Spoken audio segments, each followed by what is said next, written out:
Part 1. The alien ship moved slowly through the darkness of space. Its name was Harmony's Light, and it belonged to the Galactic Council. Captain Zethron sat in his command chair, watching the screens around him. He was a Vellani, a species with blue glowing skin and 4 arms. His people had been traveling through space for thousands of years.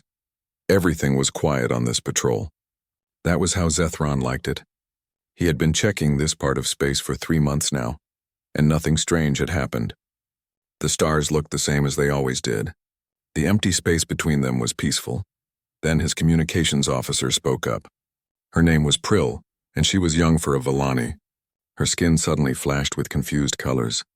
"Captain, I am picking up a signal. It is a distress call, but it is strange." Zethron felt worried. What is strange about it? "The signal is coming from a part of space we have never explored. The technology is very basic, and the species is not in our files. I cannot identify who sent it. This was very unusual." The Galactic Council had mapped most of known space over 12,000 years. Finding a new species almost never happened anymore. The last time it happened was over 1,000 years ago. "Let me hear the message," Zethron ordered. The bridge filled with a harsh sound. Then a voice came through. It was deep and strong, almost aggressive in its tone. The words were translated by their computer. "This is Captain Jake Morrison of the Earth vessel Frontier. We have been attacked by unknown hostiles. We have many wounded. Our ship is badly damaged. We need help immediately. Here are our coordinates. Please respond." The message played again and again. Zethron listened carefully. The speaker sounded desperate but controlled. There was emotion in the voice, raw and powerful. The Vellani had evolved beyond such strong feelings millions of years ago.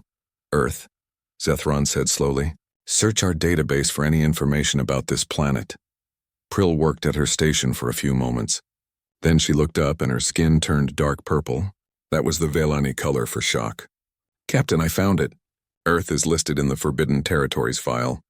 Zethron felt cold inside. The Forbidden Territories were places the Council had marked as too dangerous for contact. He opened the file himself and read quickly. The information was alarming. Earth was classified as a Class 12 death world. The gravity there was much stronger than normal. The air had so much oxygen it would kill most Council species.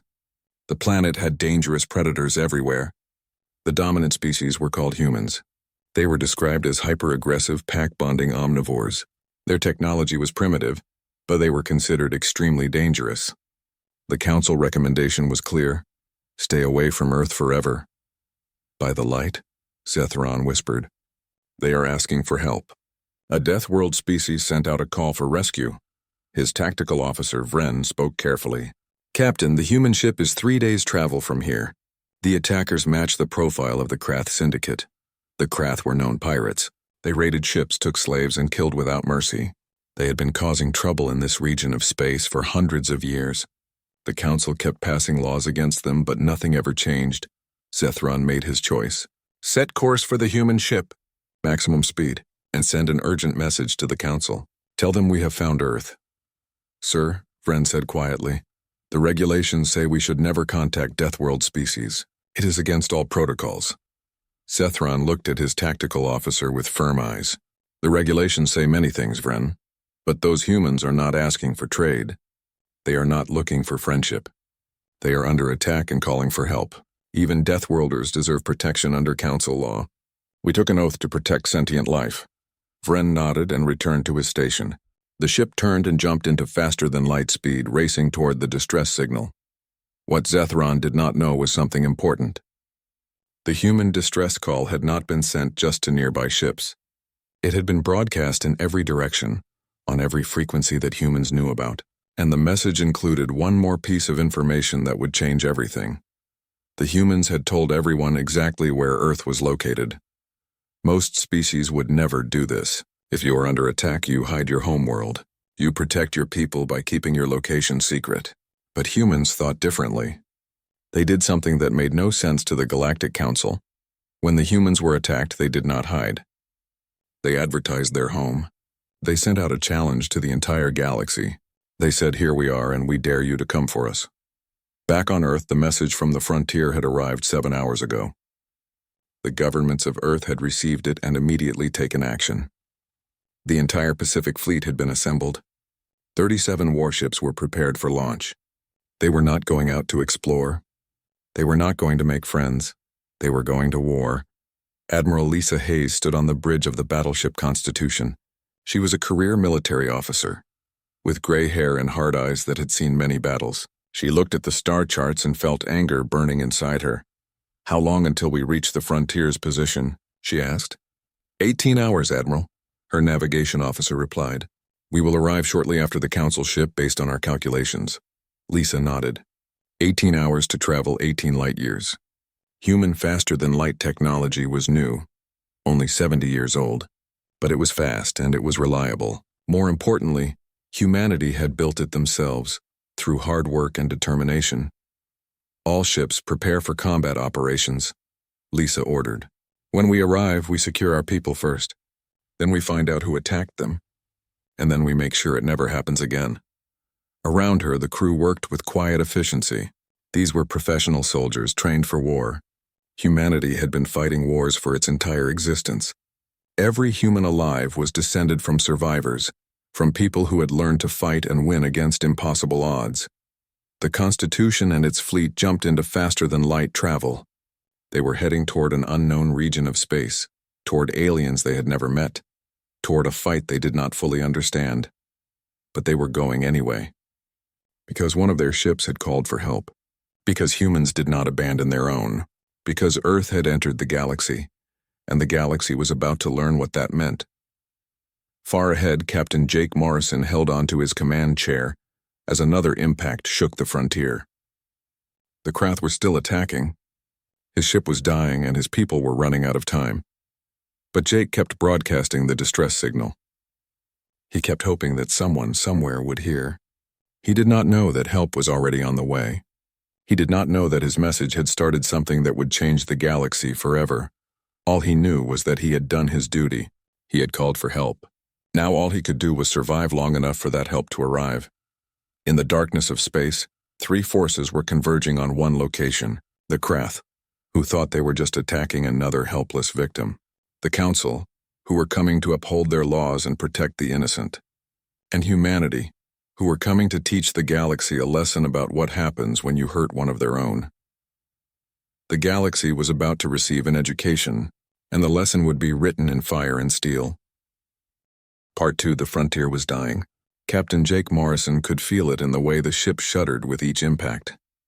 The lights flickered on and off. The air smelled like burnt electronics and fear. He gripped the armrest of his command chair and watched the screen showing the battle outside. 4 Krath ships circled the Frontier like predators around wounded prey. They had started with 10 ships, but Jake's crew had managed to destroy 6 of them. The Frontier was just a colony ship, meant to carry families to new worlds. But like all human ships, it carried weapons. Humanity had learned long ago to never travel unarmed. "How are we doing, Danny?" Jake asked his tactical officer. Lieutenant Danny Crawford shook his head. "Not good, sir. We are down to 12% power on the railguns. We have 6 torpedoes left. The Krath are staying out of range now. They learned their lesson after we took down their flagship." Jake allowed himself a small smile. Yes, the Krath had learned. They had expected an easy target. Instead, the Frontier had fought back like a cornered wolf.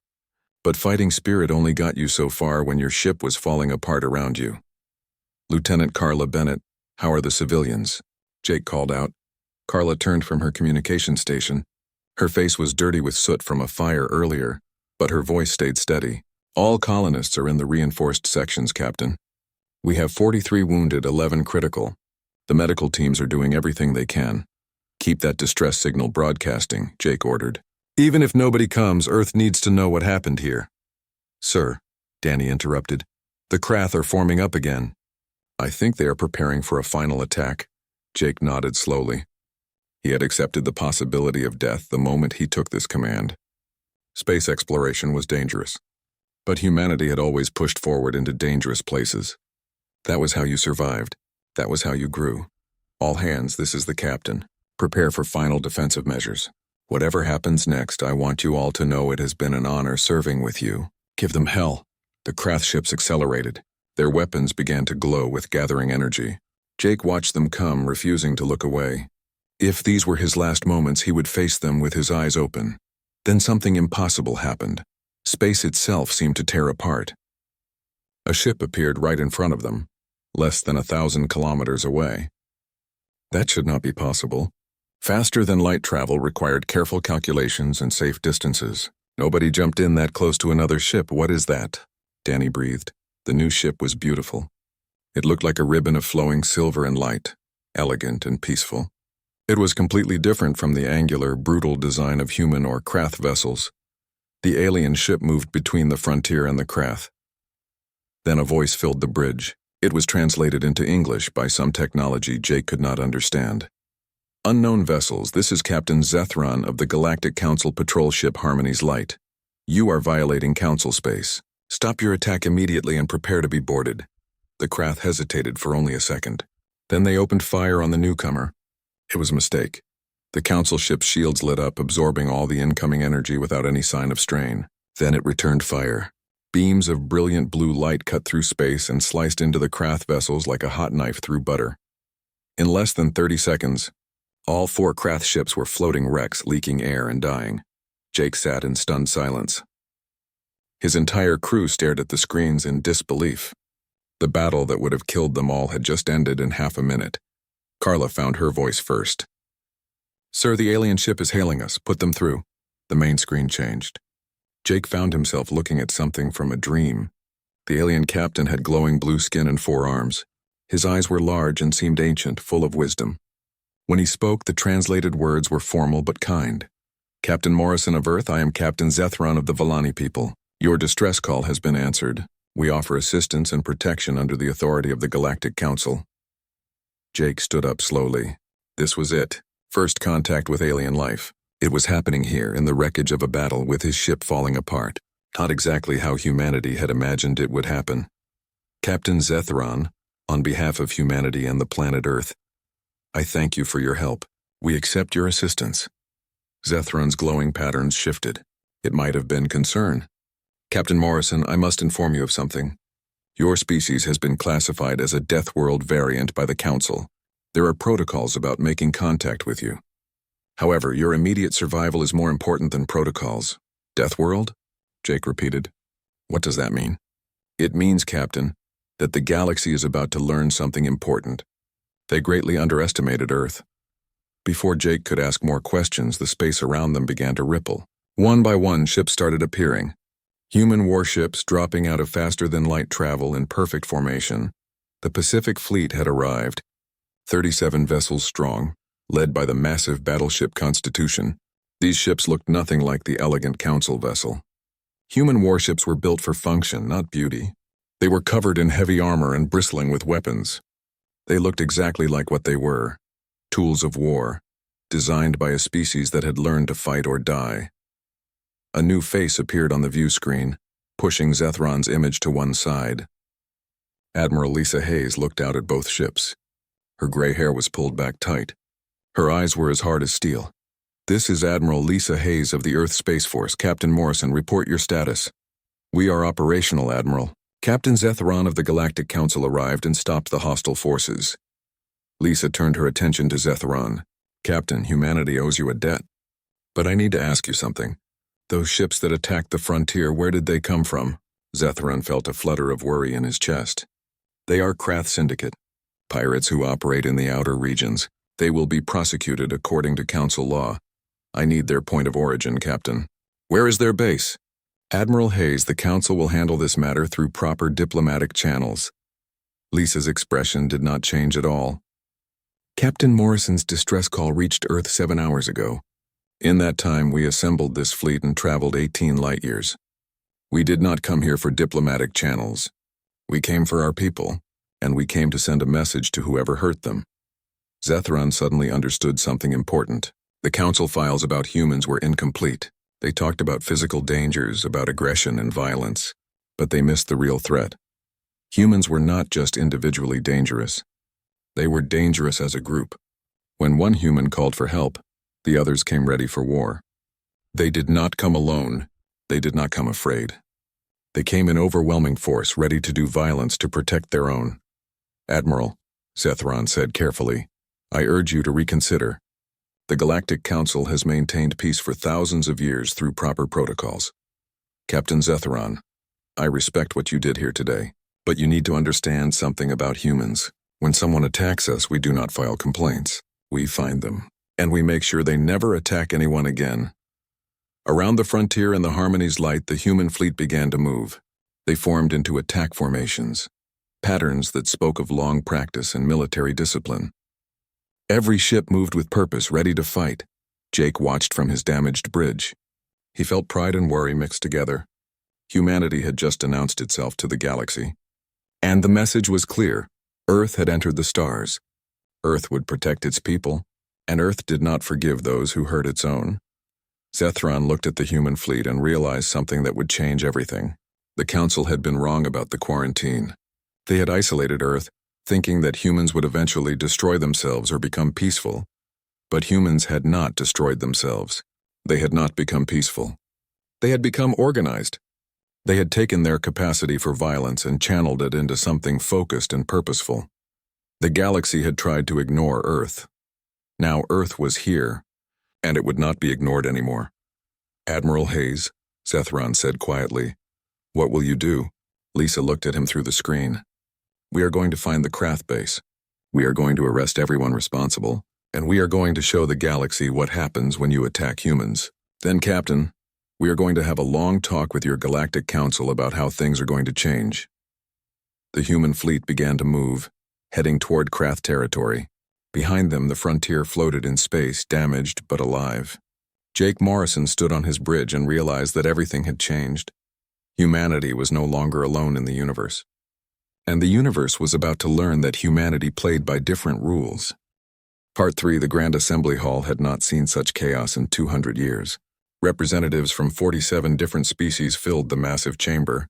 Some made sounds, others flashed lights, and some released chemical signals. The translation systems worked hard to keep up with everyone talking at once. High Arbiter Nalith stood at the center. He was a being made of pure crystalline energy, towering over most other species. His voice, when translated, carried authority that demanded attention. Peace, representatives. We must discuss an urgent matter. Captain Zetheron has made contact with a quarantined species, the humans of Earth. The chamber exploded with alarm. Species that used sound made their versions of gasps and shouts.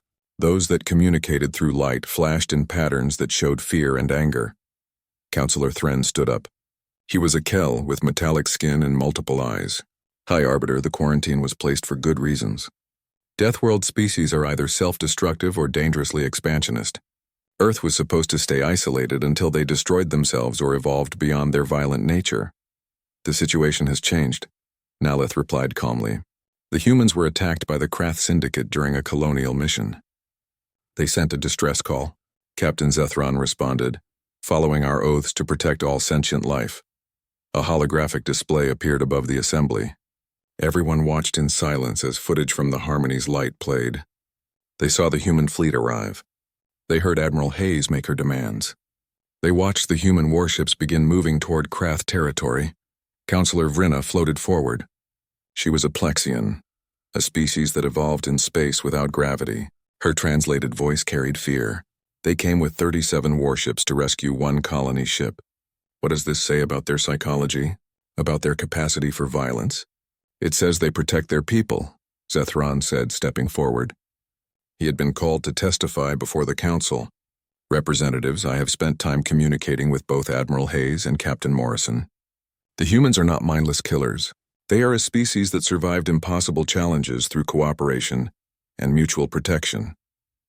They evolved on a planet that would crush most of us with its gravity, Thren argued. Their atmosphere would poison our lungs. They need enormous amounts of food just to survive. Everything about their evolution was designed for combat. And yet, Zetheron continued, when Captain Morrison's ship was dying, he used his last moments to protect his civilians. When Admiral Hayes arrived, her first concern was checking on her people's safety. These are not the actions of mindless aggressors. These are the actions of a species that values life, even as they prepare for death. Nalith's energy form pulsed. The problem remains that a human fleet is currently approaching Krath territory. Our projections show they will arrive within hours. If they attack, it could destabilize the entire outer rim. A new voice spoke up. Perhaps we should ask ourselves why the Krath felt comfortable attacking a colony ship in the first place. Everyone turned to look. Ambassador Cleve of the Torgalian Compact rarely spoke in council sessions. When he did, others listened. The Torgalians were one of the oldest species in the council, with thousands of years of accumulated wisdom. "What do you mean, Ambassador?" Nalith asked. "The Krath have operated with complete freedom in the Outer Rim for centuries. We pass resolutions condemning them. We send occasional patrols, but we have never truly confronted them because we find it distasteful to use the kind of force needed to stop them." Cleve's ancient eyes looked around the chamber. "Now a species arrives that does not share our discomfort with conflict, and we panic. Perhaps we should be thanking them instead." "You cannot be suggesting we allow the humans to attack Krath territory," Thren protested. "I am suggesting that we may not have a choice," Cleve replied. "And more importantly, I am suggesting that the humans might accomplish in days what we have failed to do in centuries. The Krath only understand violence. Perhaps it takes a Deathworld species to speak their language." The debate went on for hours. Some representatives wanted to send military forces to stop the human fleet. Others argued for diplomatic talks. A few, like Cleve, suggested letting events unfold naturally. Finally, Nalith called for a vote. The proposal was to send a diplomatic envoy to the human fleet with an offer of mediation and formal first contact protocols. The measure passed, but barely. As the assembly broke up, Zethron found himself approached by Ambassador Cleve. The old Torgalian studied him with eyes that had seen civilizations rise and fall. "You like them," Cleve said simply. "The humans." Zethron thought carefully before responding. "I find them fascinating, Ambassador. Yes, I suppose I do like them. There is something compelling about their intensity, their passion. We evolved beyond such things long ago, but sometimes I wonder what we lost in the process. Be careful, young captain. The galaxy has rules for good reasons. Deathworld species disrupt the balance. They remind us of what we used to be, of the violence we left behind millions of years ago."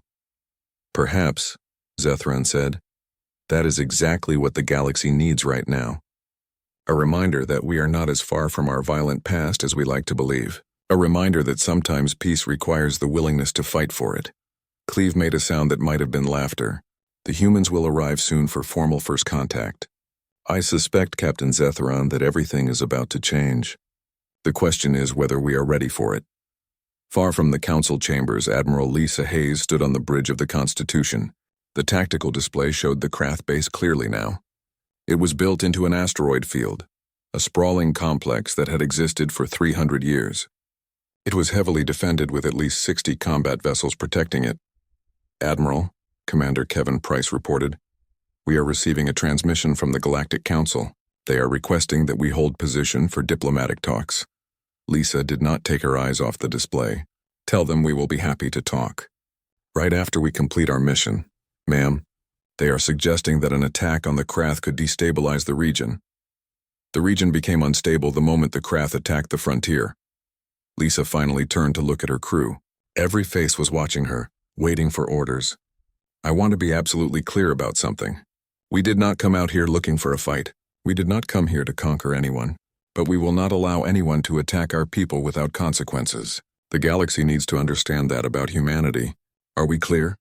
"Yes, ma'am," came the unified response from every station on the bridge. "Then, let us go have a conversation with the Krath. I suspect they will find it very educational." The human fleet accelerated toward its target. 37 warships moved in perfect coordination, each one a product of humanity's 70 years in space. They were not the most advanced ships in the galaxy. The Council had technology that was thousands of years more sophisticated, but human ships had something else. They had been designed by a species that understood war in their bones. Every system, every weapon, every piece of armor had been tested in the harsh environment of Earth and refined through generations of conflict. The Krath were about to learn what that meant. On the Harmony's light, Zethron watched the human fleet move away. He thought about what Ambassador Cleve had said, about how humans reminded the Council of their violent past. Perhaps that was not a bad thing. Perhaps the galaxy had become too comfortable in its peace, too willing to ignore injustice because confronting it required uncomfortable actions. The humans did not have that problem. When faced with injustice, they acted. When their people called for help, they answered with overwhelming force. It was brutal. It was direct.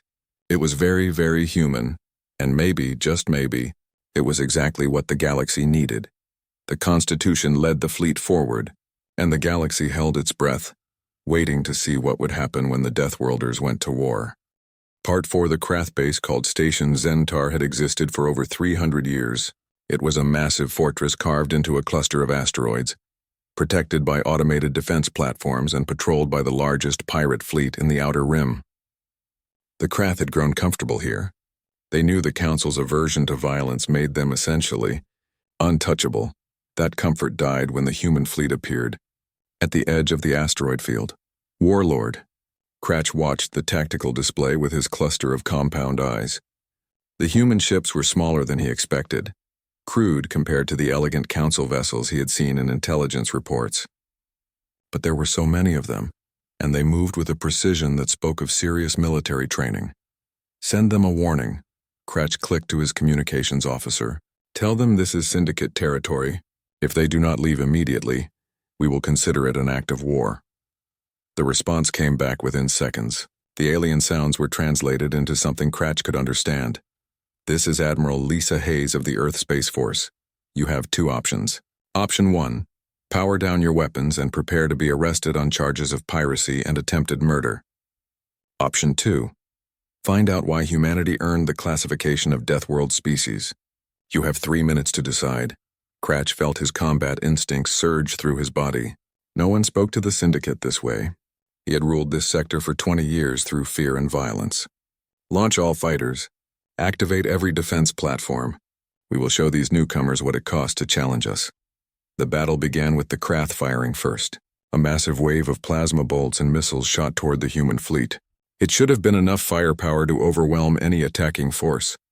The human ships did not try to dodge. Instead, systems all over their hulls came to life. Streams of magnetically accelerated projectiles filled space, moving impossibly fast. Every single incoming weapon was intercepted and destroyed before it could reach its target. Impossible, Cratch breathed. No species has reflexes fast enough for that level of coordination. No organic being can process that much information. His tactical officer looked up from his station, fear visible in his posture. Warlord, I do not think those are reflexes. I think they are using artificial intelligence systems to manage their defenses. Multiple AI working together in real time. But that is forbidden. The Council banned military AI systems centuries ago after the synthetic wars. The humans are not part of the Council, Warlord. They do not follow Council rules. The human fleet split into 3 groups, each moving with terrifying speed and purpose. The first group engaged the Krath fighter screen. Cratch watched in horror as human pilots outmaneuvered his best warriors. The human fighters moved like they were extensions of their pilots' bodies, responding instantly to every threat. The second group of human ships systematically destroyed every defense platform. They did not waste shots. Every weapon fired hit its target with perfect accuracy. Within minutes, defenses that had taken decades to build were reduced to floating debris. The third group, led by the battleship Constitution, drove straight toward Station Zentar. They ignored everything else, focused entirely on reaching the base itself. They fight like they have done this 1,000 times before, Cratch realized with growing fear. Not against us. Against each other. These are tactics refined over countless wars among their own kind. They are not learning how to fight. They already know. Within 10 minutes, the battle was effectively over. The Krath fleet was disabled or destroyed. The defense platforms were gone, and the Constitution held position directly above Station Zentar, with every weapon system locked onto the base's reactor core. Admiral Hayes's voice filled the command center. Warlord Cratch, this is your final chance. Surrender now or I will demonstrate what happens when you make humans angry. Cratch looked at his remaining officers. They were warriors who had survived hundreds of raids and battles, but they were not fools. They knew when they were beaten. We surrender. Smart choice. Prepare to be boarded. And Warlord, you and your senior staff are under arrest. You will be handed over to the Galactic Council for trial under their laws. As human Marines began boarding the station, Cratch felt something he had not experienced in centuries. Fear. Not fear of death, but fear of something worse. The galaxy had changed. A new predator had arrived, one that made the Krath look weak by comparison. The entire battle had been broadcast on Council channels. Across the galaxy, Representatives watched in stunned silence as humanity demonstrated what Deathworld evolution produced. A species optimized for war. A species capable of massive cooperation. A species that absolutely refused to back down when threatened. On the bridge of the Constitution, Lisa Hayes turned to Commander Kevin Price. Casualties? Minimal, ma'am. 3 fighters took minor damage, but no fatalities. The craft never stood a chance once we engaged. Good. Open a channel to the Galactic Council. It is time we had that diplomatic conversation they wanted. The transmission connected to the Grand Assembly Hall, where the Council had gathered to watch the engagement. High Arbiter Naleth appeared on the view screen. His energy form fluctuating in what Lisa was learning meant agitation or stress. Admiral Hayes, the Council is prepared to open formal first contact protocols with humanity. However, we must address your actions today. You engaged in military action without Council authorization in a region of space under our legal jurisdiction. Lisa kept her expression neutral and professional.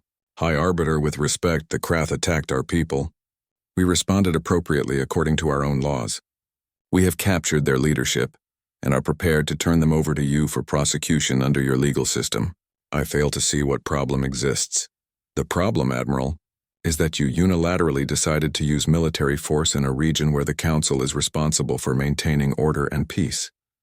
Then where were you? Lisa's voice remained calm, but her eyes were sharp. Where was the Council when our colony ship was attacked? Where have you been for the past 300 years while the Krath raided and murdered innocent beings? We have been traveling in space for less than 100 years, and even we understand that peace without the willingness to enforce it is just waiting around for violence to find you.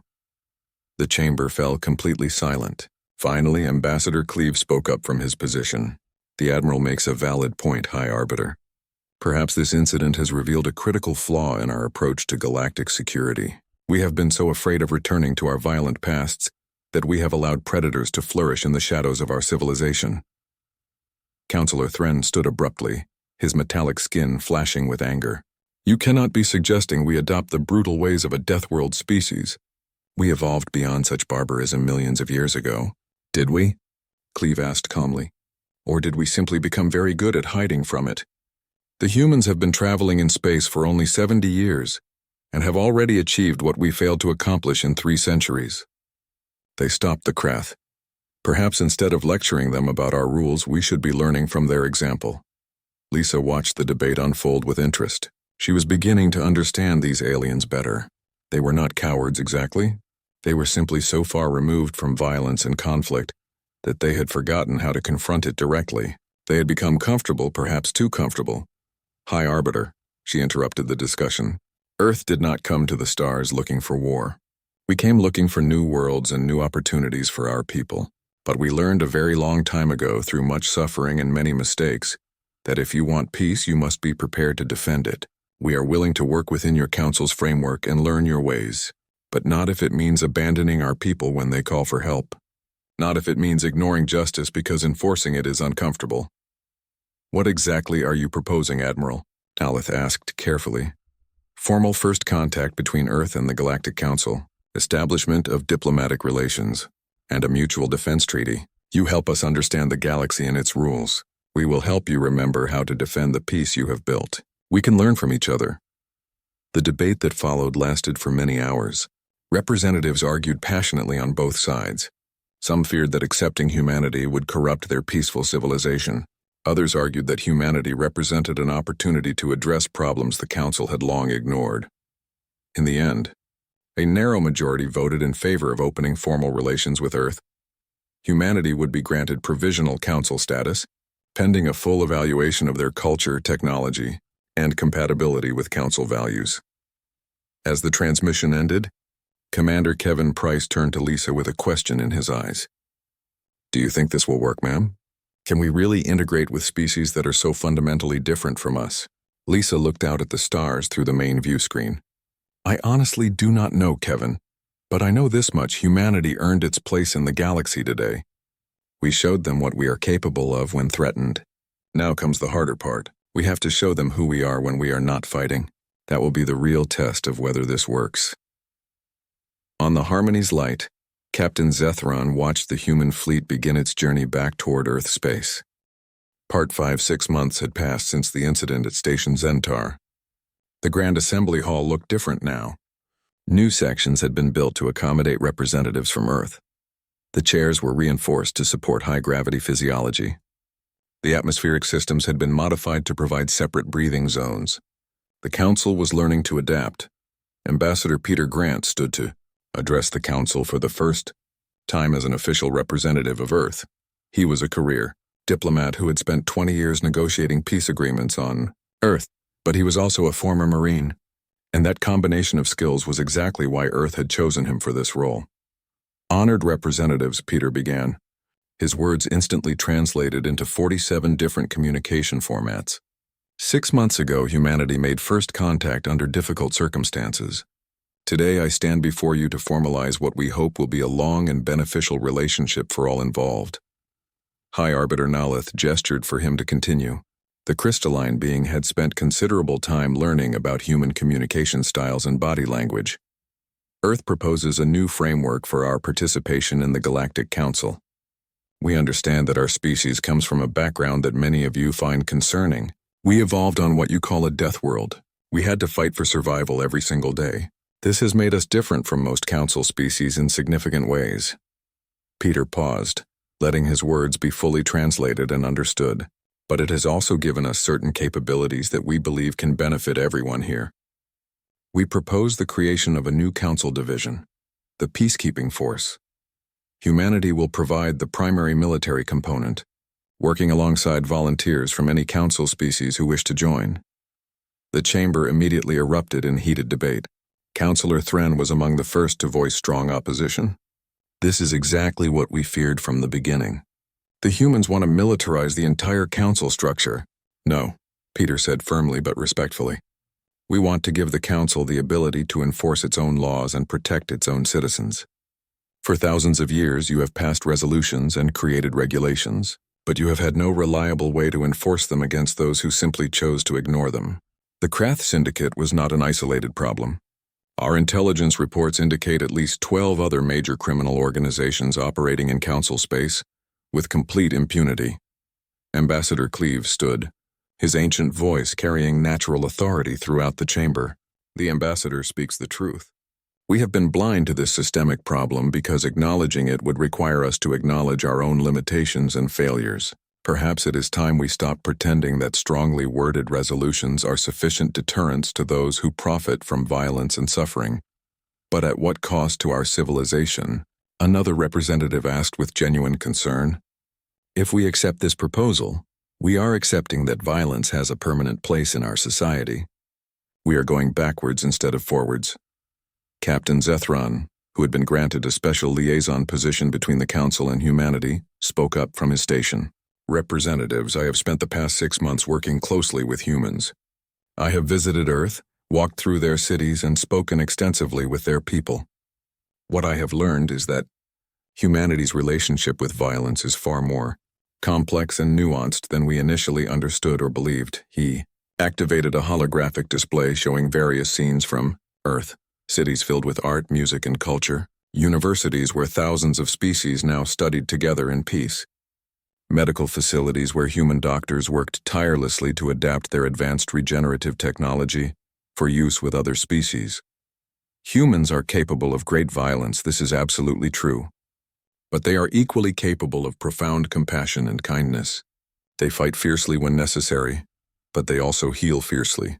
They protect fiercely. They build fiercely. Everything they do, they approach with an intensity and passion that we evolved species have long forgotten was even possible. A new voice entered the discussion. Commander Lisa Hayes, now serving as the official military liaison from Earth, stepped forward. Over the past 6 months, she had been promoted to Supreme Commander of Earth Space Forces. If I may address the Council's concerns directly, Lisa said professionally, you fear that humanity will somehow corrupt the peace you have built over thousands of years. But I would argue respectfully that your peace was already compromised long before we arrived. You simply chose not to see it clearly. The Krath Syndicate, the extensive slave trade in the outer colonies, the frequent pirate attacks on civilian trading vessels, the ongoing exploitation of pre-contact species, All of these terrible things happened under your watch because you had no effective mechanism to stop them. She pulled up detailed statistical data for everyone to see. Since we established the Provisional Peacekeeping Force 6 months ago, piracy in the Outer Rim has decreased by 67%. Arrests related to slave trading are up 300%. Attacks on civilian vessels have dropped dramatically, and not a single council species has been harmed by human forces during this period. We have operated under strict rules of engagement, maintained complete transparency, and provided detailed reports about every single action we have taken. Councillor Vrina, who had been one of humanity's most vocal critics from the beginning, floated forward thoughtfully. Commander Hayes, I must admit that the results you present speak for themselves in many ways. But many of us remain deeply concerned about the long-term implications of this arrangement. What happens when humanity gains more power and influence? What happens if you decide that your way should become everyone's way? Lisa met the Plexian's concern with steady eyes and a calm voice. That is an absolutely fair and important question. Let me answer it with something we say on Earth. Power corrupts, but absolute power corrupts absolutely. Earth has no desire whatsoever for absolute power over anyone. We believe strongly that the Council should serve as a check on human power, just as human military capabilities serve as a check on threats to Council security and peace. She brought up a new document on the holographic display. This is Earth's proposed amendment to the Peacekeeping Force Charter. It includes mandatory oversight by a Council committee with full authority, regular detailed reporting requirements to this body, and most importantly, a sunset clause. Every 5 years, the Council must vote to renew the Peacekeeping Force's authorization. If we abuse our position or fail in our duties, you can disband the entire force immediately. The gesture clearly surprised many representatives in attendance. Ambassador Cleve made his species equivalent of an approving smile. You would willingly submit to such significant restrictions on your authority? Absolutely without question, Peter Grant confirmed. Because that is how functional civilization works in practice. Power must always be balanced by accountability and oversight. We learned that fundamental lesson the very hard way on Earth, through many centuries of conflict, revolution, and painful political evolution. We do not claim to have all the answers to every question. But we do know from bitter experience that a society that cannot effectively defend itself is simply a society waiting to be victimized by those with fewer scruples. The debate continued for many more hours, but something fundamental had shifted in the chamber's atmosphere. The Council representatives were beginning to see humanity not as an existential threat to be feared and contained, but as a potential partner who brought different but valuable capabilities to the table. Finally, High Arbiter Naleth called for a formal vote on the proposal. The measure passed with a solid majority. The Peacekeeping Force would become an official Council institution, with humanity providing the core military component and all other species invited to participate voluntarily. As the session concluded and representatives began departing, Zethron approached Peter Grant near the exit. Ambassador, I have a question that has been bothering me. Why did you include the sunset clause in your proposal? You could have negotiated for permanent status and far more authority. Peter smiled warmly at the question. Because permanent is a very dangerous word in politics, Captain. On Earth, we have a fundamental principle. Governments should be servants of the people they represent, never masters over them. The same principle applies here to the Council. The moment the Council stops trusting us and our intentions is the moment we should stop doing this job. Trust must be earned continuously through actions, not granted once and assumed to last forever. Your species is far wiser than the Council initially gave you credit for, Zethron admitted honestly. We have made every possible mistake throughout our history, Captain. Multiple times, in fact. The advantage of coming from such a harsh and difficult world is that you learn your lessons extremely well, or you do not survive long enough to make the same mistake twice. Across the entire galaxy, news of the Council's decision spread rapidly through all communication channels. On Earth, massive celebrations erupted in cities around the world. Humanity had not just made contact with alien life. They had been accepted and given an important role in the broader galactic community. But in darker corners of space, other entities took careful note of these. Part 6 Commander Lisa Hayes stood on the bridge of her flagship, the newly commissioned United Earthship Defender. The vessel was the most advanced warship humanity had ever built. incorporating both human engineering and carefully selected council technologies that had been shared during the past 6 months of cooperation. Around her, the senior staff studied star charts and intelligence reports. Commander Kevin Price stood at her right side, along with newly promoted Captain Danny Crawford and Lieutenant Carla Bennett, who now served as Chief Communications Officer for the entire peacekeeping force. "The Council has given us a clear mandate," Lisa said to her assembled officers. "We are to protect Council space and enforce Council law fairly and without prejudice. But we need to be realistic and smart about this responsibility. We are still learning about this galaxy and its complex political structures. We are going to make mistakes along the way. We have already identified one major problem," Danny said seriously, bringing up a specific section of the star charts. "The Zelnar Compact, located here in the Gamma Quadrant. They have been a council member for over 8,000 years and hold significant political influence. But our intelligence strongly suggests they have been running illegal weapons development programs for at least a century, possibly longer." "What kind of weapons are we talking about?" Lisa asked with growing concern. "Biological weapons. Specifically, engineered diseases and plagues designed to target the specific genetic markers of particular species. It is essentially genocide technology, banned by every council treaty and law." The room fell into heavy silence. This was exactly the kind of situation they had worried about. Finally, Carla spoke up thoughtfully. "How do we handle this situation, Admiral? If we move aggressively against an established council species, especially one with significant political power, we could lose all the goodwill and trust we have carefully built over these past months." "That is precisely the job we signed up for," Lisa said quietly but firmly. "Captain Zethron told me something important when we first met. He said that the galaxy was going to learn that they greatly underestimated Earth. I think he only partially understood what he meant by those words." She turned to face her entire crew with determination in her eyes. "We are not here to make friends with everyone. We are not here to be popular or well-liked. We are here to do what the council species have somehow forgotten how to do over their thousands of years of civilization: enforce the rules and laws that make peaceful civilization actually possible.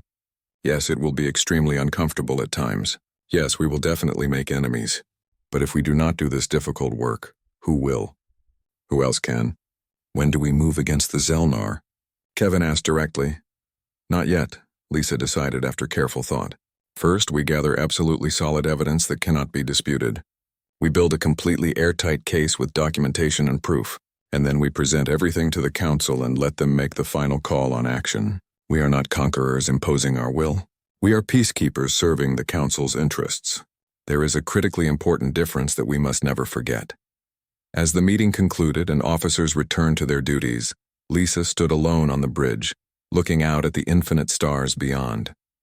6 months ago, humanity's presence in space had been limited to a handful of colony ships and exploration vessels scattered across nearby systems. Now they were responsible for protecting literally billions of sentient beings across thousands of light years of space. It was an incredibly heavy burden to carry. But humanity had carried heavy burdens many times before throughout their history. They had survived ice ages that should have killed them. They had endured plagues that decimated their populations. They had fought terrible wars against themselves and somehow found ways to move beyond them. They had learned hard lessons, adapted to impossible circumstances, and ultimately chosen cooperation over endless conflict. Now they would try to teach the galaxy those same painful lessons, but hopefully without requiring the galaxy to suffer through all the same mistakes humanity had made. Captain Jake Morrison stood on the bridge of his new command, the exploration vessel Frontier 2. The ship was purpose-built for deep space exploration, far more capable than the original Frontier had been. His crew was a fascinating mix of humans and alien volunteers who wanted to learn the human approach to exploration and discovery. Among them was a young Villani named Prill, who had specifically requested a transfer from the Harmony's Light to serve under Jake's command. She approached him now as the ship prepared for departure on its first major mission into completely uncharted space. "Captain Morrison, may I ask you something personal?" "Of course, Prill. What is on your mind?" "Why do humans keep pushing forward into exploration? Your species has already survived such a harsh and hostile world. You have fought such terrible battles against impossible odds. Why not stay somewhere safe?" Why keep pushing into the dangerous unknown? Jake smiled at the question, thinking about all the humans throughout history who had asked themselves that exact same thing. Because the unknown is where all the truly interesting things happen, Prill. Because staying completely safe is just another form of slowly dying without really living. And because somewhere out there among all those billions of stars, there might be someone who desperately needs help. Someone exactly like we needed help 6 months ago. When that critical moment comes, I want to be there to answer their call for assistance. Prill's bioluminescent patterns shifted to a warm golden color that indicated understanding and approval. That is very human thinking, Captain. Yes, Jake agreed warmly. It absolutely is. The Frontier 2 engaged its faster-than-light drive and disappeared into the vast cosmos, carrying with it the message that Earth had sent to the entire galaxy. A message not written in words or formal declarations, but demonstrated clearly in actions and choices. Humanity had arrived in the galactic community, and the galaxy would never be quite the same again. Behind them on Earth, millions of children who had grown up hearing amazing stories of Captain Morrison's heroic survival and Admiral Hayes's decisive victories looked up at the night sky with wonder and dreams in their hearts. They imagined the day when they too could venture into space, could meet fascinating alien species, could be part of something so much larger than themselves. The age of human expansion into the galaxy was truly just beginning. The important question facing everyone was not whether humanity would inevitably change the galaxy through their presence and actions. The question was whether the galaxy would change humanity in return, and what that mutual transformation would ultimately create. Only time would provide answers to those profound questions. But for the first time in many thousands of years, the Galactic Council faced an uncertain future with something they had not felt in living memory: hope. And perhaps, mixed in with that hope, just a small amount of healthy fear and respect. After all, the Deathworlders had arrived and made their presence known. And they had made it absolutely clear through their actions that when humans sent out a distress call, it was not a simple plea for rescue or salvation. It was a declaration, a promise, a warning to anyone paying attention. When humans called for help, their message meant something very specific. We are here. We are strong. We protect our own. And if you threaten us or those we care about, we will respond with overwhelming force and absolute determination. The Krath had learned that lesson at Station Zentar. They had attacked what they thought was a helpless colony ship, and within days they had lost everything they had built over 3 centuries of unchallenged piracy. Other entities across the galaxy were carefully taking note of this new reality. Some saw opportunity and potential alliance with these powerful newcomers. Others saw threat that needed to be carefully managed or eliminated. And a few, the wisest among the ancient species, saw something else entirely. They saw the future arriving faster than anyone had anticipated. They saw the inevitable transformation of galactic civilization. They saw the return of something the galaxy had forgotten. The willingness to fight fiercely for what you believe in, to protect those who cannot protect themselves, to enforce justice even when it is difficult and uncomfortable. Ambassador Peter Grant sat in his office on the council station, reviewing reports and preparing for another day of complex negotiations. His assistant brought him his morning coffee, a small taste of Earth that helped him feel connected to home despite being thousands of light years away. He looked at his schedule for the day. Meetings with 3 different species about joining the peacekeeping force, a dispute resolution session between 2 trading partners, a briefing on the Zelnar situation that was growing more serious by the day. It was exhausting work. It was often frustrating work, but it was also the most important work Peter had ever done in his long career. Humanity had entered the stars. Not as conquerors, not as crusaders imposing their values on others, but as partners, as protectors, as beings willing to stand up and fight for a better galaxy. The journey was just beginning. The road ahead would be long and undoubtedly difficult. There would be setbacks and failures. There would be moments of doubt and fear, but humanity had walked difficult roads before. They had survived when,